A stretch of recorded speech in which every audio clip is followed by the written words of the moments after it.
So I'm sitting here with I'm just gonna call him OG, right? Because everybody don't want to just tell you who they are and what they know about this street, right? So we was just chopping it up. He was telling me about his life. He grew up in New Orleans on the street, right? And he survived it because that was God's will. Let him say something. Anybody who's listening to me, and you can recognize my voice, you know exactly who I am. The thing about me, if you know me, I don't never disrespect anyone.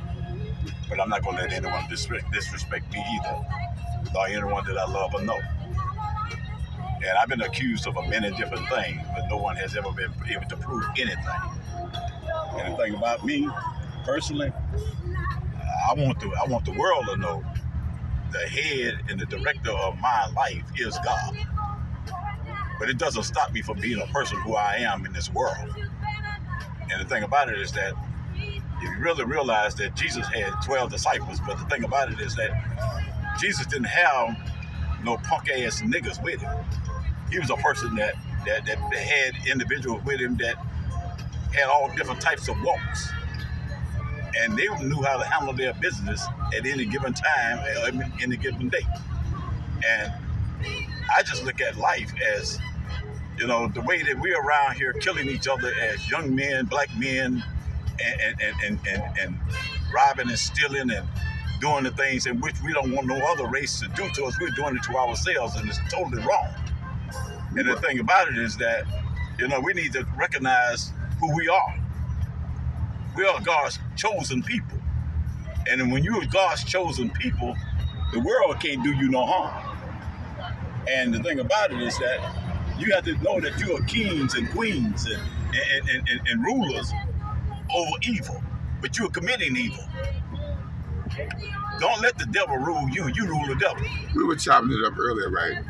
What is the biggest problem with the dudes on the street? What you think? They fear. They got fear in their hearts. They're scared of what someone else going to do to them, so they'll do it to them before they get it done to them. But see, I say this all the time. The problem with this generation, they're not afraid to kill. No. But the biggest problem is they're not afraid to die. And that's a big problem. If you're not afraid to kill and you're not afraid to die, your ass is a menace to society. And the thing about that is that you are a dangerous individual. Dangerous. Very dangerous. But you're more dangerous to yourself than you are into anyone else. Right. Because the simple fact is that you do have a life, you do have a soul. And I much rather live my life on this side than to have to live a eternal life on the other side out of the place, in the fear of knowing that I'm gonna spend my eternal life in hell because of the simple fact is that I'm gonna be in torment throughout eternity. Right. That's forever. Right. Exactly. And nothing gonna change that.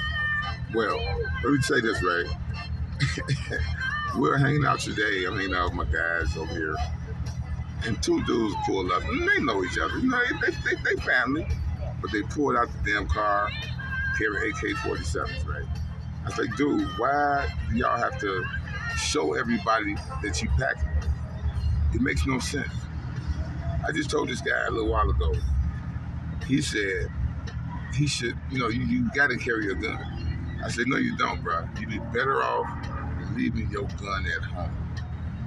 Because if you get into it with a dude and y'all both packing, it's going to be a standoff. If you ain't packing, you're going to walk this shit off. You're going to go home and get your gun and have intentions on coming back. But you really realize by the time you get home that the shit was not that important. You had time to think about it. You had time to think about it. Hey, I'm hanging out with OG, right? Words of wisdom from the industry.